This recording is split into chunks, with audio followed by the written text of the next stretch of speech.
সুপ্রিয় দর্শক, দুর্নীতির কারণে কেন্দ্রের নরেন্দ্র মোদী সরকার রাজ্যের একাধিক কেন্দ্রীয় প্রকল্পের টাকা বন্ধ রেখেছে। 100 দিনের কাজের টাকা থেকে শুরু করে আবাস যোজনার টাকা, এছাড়াও আরও যে সমস্ত কেন্দ্রীয় প্রকল্পের টাকা রাজ্য সরকার পায় সেই টাকা 3 বছর ধরে দেয় না কেন্দ্র। এই অভিযোগ বারবারই তুলে বাংলার মুখ্যমন্ত্রী মমতা ব্যানার্জি। আর এই অভিযোগ তুলে তৃণমূলের নেতামন্ত্রীরা একেবারে দিল্লিতে গিয়ে আন্দোলন করেছে। কিন্তু কেন্দ্রের নরেন্দ্র মোদী সরকার সাফ বার্তা দিয়ে দিয়েছেন, পরিষ্কার জানিয়ে দিয়েছেন, আগে চোর ধরো। যে সমস্ত নেতামন্ত্রীরা এই 100 দিনের কাজের টাকা নিয়ে দুর্নীতি করেছে, গরিব মানুষের টাকাকে মেরে দিয়েছে, সেই সমস্ত চোরদের আগে ধরো, তারপরই কেন্দ্র রাজ্যকে টাকা মিটিয়ে দেবে। কিন্তু লোকসভা নির্বাচন চলাকালীন নিজের খাত থেকেই 100 দিনের কাজের টাকা মিটিয়ে দেয় রাজ্য, অর্থাৎ মুখ্যমন্ত্রী মমতা ব্যানার্জি। আর এতেই লোকসভা নির্বাচনে একেবারে মাস্টার স্ট্রোক দিয়েছিলেন মমতা ব্যানার্জি। কিন্তু তারপরও কেন্দ্রের মোদী সরকারের সাফ বার্তা, 100 দিনের টাকা এবং আবাস যোজনার টাকা নিতে গেলে আগে ন্যায্য হিসেব দিতে হবে, সঠিক ইউটিলাইজেশন সার্টিফিকেট দিতে হবে, এমনকি চোর ধরতে হবে, তারপরই কেন্দ্র রাজ্যের সমস্ত বকেয়া মিটিয়ে দিবে। আর তারপরই নবান্নে একেবারে একটি চিঠি পাঠায় কেন্দ্রের নরেন্দ্র মোদী সরকার। তাতেই একেবারে চরম পদক্ষেপ মুখ্যমন্ত্রী মমতা ব্যানার্জির। আর এতেই রাজ্য রাজনীতিতে নতুন করে একেবারে শোরগোল পড়ে গিয়েছে, নবান্নে বাড়তি তৎপরতা দেখা গিয়েছে। ঠিক কী চিঠি পাঠিয়েছে কেন্দ্র দেখুন দর্শক। প্রায় 3 বছর ধরে কেন্দ্র বাংলার 100 দিনের কাজের টাকা আটকে রেখেছে বলে অভিযোগ করে আসছেন মুখ্যমন্ত্রী মমতা বন্দ্যোপাধ্যায়। 2022 সাল থেকে একাধিকবার রাজ্য সরকারের পক্ষ থেকে টাকা ছাড়ার আবেদন জানানো হলেও কেন্দ্রের নরেন্দ্র মোদী সরকার এখনও সেই অর্থ মঞ্জুর করেনি। এই পরিস্থিতিতে কেন্দ্রীয় গ্রামোন্নয়ন মন্ত্রী শিবরাজ সিং চৌহানের সঙ্গে দেখা করতে সময় চেয়েছেন রাজ্যের পঞ্চায়েত মন্ত্রী প্রদীপ মজুমদার। তার সঙ্গে আলোচনার আগে তথ্য প্রমাণ প্রস্তুত রাখতে রাজ্যের সব জেলা প্রশাসনের কাছে 100 দিনের কাজের ভুয়ো জব কার্ড সংক্রান্ত তথ্য চেয়েছে নবান্ন। নবান্নের একটি সূত্রে জানা যাচ্ছে, 100 দিনের কাজের অর্থ পাওয়ার ক্ষেত্রে কেন্দ্র সমস্ত শর্ত পূরণ করেও টাকা আটকে রেখেছে কেন্দ্রীয় সরকার।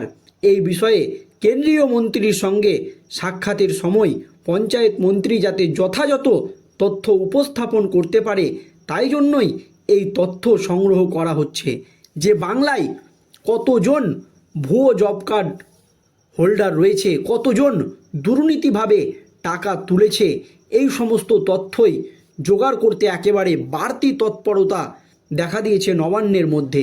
তাহলে এখানেই প্রশ্ন উঠতে শুরু করেছে যে কেন্দ্রের নরেন্দ্র মোদী সরকার 3 বছর ধরে যে ভুয়ো জব কার্ডের অভিযোগ করে আসছিল, যে 100 দিনের প্রকল্পের দুর্নীতি হয়েছে, সেটাই কিন্তু সঠিক বলে প্রমাণিত হয়ে যাচ্ছে।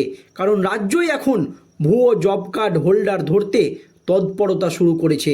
কারণ কেন্দ্র পরিষ্কার জানিয়ে দিয়েছে, রাজ্য যদি ভুয়ো জব কার্ড হোল্ডার না দেখাতে পারে, দুর্নীতির আসল কারণ দেখাতে না পারে, কারা চুরি করেছে সেই চোর যদি ধরতে না পারে, তাহলে কিন্তু কেন্দ্র টাকা দেবে না।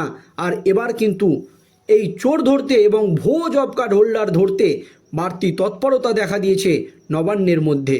সম্প্রতি 100 দিনের কাজের ডিস্ট্রিক্ট নোডাল অফিসারদের সঙ্গে ভার্চুয়াল বৈঠক করেছে পঞ্চায়েত দপ্তর।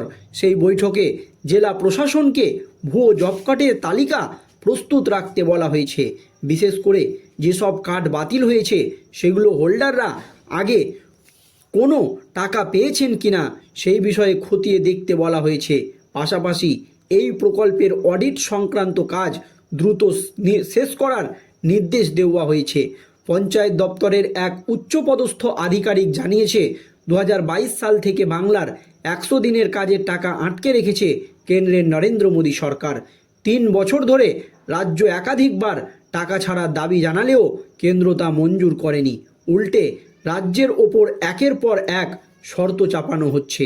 গত বছর 25শে জানুয়ারি কেন্দ্রীয় সরকার একটি চিঠি পাঠায় রাজ্যের 100 দিনের কাজের জব কার্ড বাতিল সংক্রান্ত নির্দেশিকা পুনরায় মনে করিয়ে দেয়। 10 পাতার ওই চিঠিতে ভুয়ো জব কার্ড বাতিলের standard operating procedure ASOP stop করে দেওয়া হয়েছে। কোন কোন ক্ষেত্রে জব কার্ড বাতিল করা হবে সেই বিষয়টিও কেন্দ্র স্পষ্ট করেছে। প্রথমত, 3 বছর ধরে কেউ কাজ না করলে, দ্বিতীয়ত বাসস্থান ছেড়ে দীর্ঘদিন অন্যত্র চলে গেলে, তৃতীয়ত একই পরিবারের একাধিক জব কার্ড হোল্ডার থাকলে, চতুর্থত কার্ড হোল্ডারের মৃত্যু হলে। কেন্দ্রের দাবি, এমন ভুয়ো জব কার্ড বাতিল করার কাজ রাজ্যকেই করতে হবে। পাশাপাশি যাদের মৃত্যুজনিত কারণে জব কার্ড বাতিল হয়েছে তাদের পরিবার ন্যায্য প্রাপ্যের টাকা পেয়েছে কিনা তা নিশ্চিত করতে বলা হয়েছে কেন্দ্রের নরেন্দ্র মোদী সরকারের তরফে। রাজ্যের পঞ্চায়েত মন্ত্রী প্রদীপ কেন্দ্রীয় মন্ত্রী শিবরাজের সঙ্গে বৈঠকে বসার আগে সমস্ত তথ্য প্রস্তুত রাখতে চান। তিনি চাইছেন কেন্দ্রীয় মন্ত্রীর সঙ্গে আলোচনার সময় রাজ্যের কাজের যথাযথ হিসেব তুলে ধরা হোক। যে সমস্ত ভুয়ো জব কার্ড হোল্ডার রয়েছে, যারা চুরি করেছে, তাদের সমস্ত তথ্য তুলে ধরা হোক, যাতে কেন্দ্র আর কোনো নতুন শর্ত আরোপ করে অর্থ আটকে রাখতে না পারে। তবে রাজনৈতিক মহলের মতে কেন্দ্র রাজ্য টানাপোড়েনের জেরে বাংলার শ্রমিকরা ভুগছেন। 100 দিনের প্রকল্পে কর্মরত বহু শ্রমিক তাদের প্রাপ্য টাকা পাননি। ফলে এই অর্থ কবে রাজ্যে আসবে তা নিয়ে এখনও নিশ্চয়তা নেই। তবে বিশেষজ্ঞরা বলছে যে তাহলে কেন্দ্র এতদিন যে দাবিটা করে আসছিল যে ব্যাপক পরিমাণে দুর্নীতি হয়েছে, এটা কিন্তু সত্যি বলে প্রমাণিত হয়ে যাচ্ছে। কারণ নবান্নের সূত্রে জানা যাচ্ছে যে তথ্য প্রমাণ প্রস্তুত রাখতেই রাজ্যের সব জেলা প্রশাসনের কাছে 100 দিনের কাজের ভুয়ো জব কার্ড সংক্রান্ত তথ্য চেয়েছে নবান্ন, যে কতজন ভুয়ো জব কার্ড বানিয়েছে। নবান্নের একটি সূত্র জানাচ্ছে 100 দিনের কাজের অর্থ পাওয়ার ক্ষেত্রে কেন্দ্রের সমস্ত শর্ত পূরণ করেও টাকা আটকে রেখেছে কেন্দ্রীয় সরকার। এই বিষয়ে কেন্দ্রীয় মন্ত্রীর সঙ্গে সাক্ষাতের সময় পঞ্চায়েত মন্ত্রী যাতে যথাযথ তথ্য উপস্থাপন করতে পারে তার জন্যই এই তথ্য সংগ্রহ করা হচ্ছে। অর্থাৎ ভুয়ো জব কার্ড হোল্ডারদেরকে ধরার একটি বাড়তি তৎপরতা দেখা দিয়েছে নবান্নের মধ্যে। কারণ কেন্দ্র পরিষ্কার জানিয়ে দিয়েছে, রাজ্য যদি ভুয়ো জব কার্ড হোল্ডার বা যারা ভুয়ো তথ্য দেখিয়ে টাকা পাওয়ার যোগ্য না, তারাও টাকা পেয়েছে, এই সমস্ত জব কার্ড হোল্ডারদের না ধরে, তাহলে কিন্তু কেন্দ্র টাকা দেবে না। দর্শক, এই নিয়ে আপনাদের মতামত জানাবেন।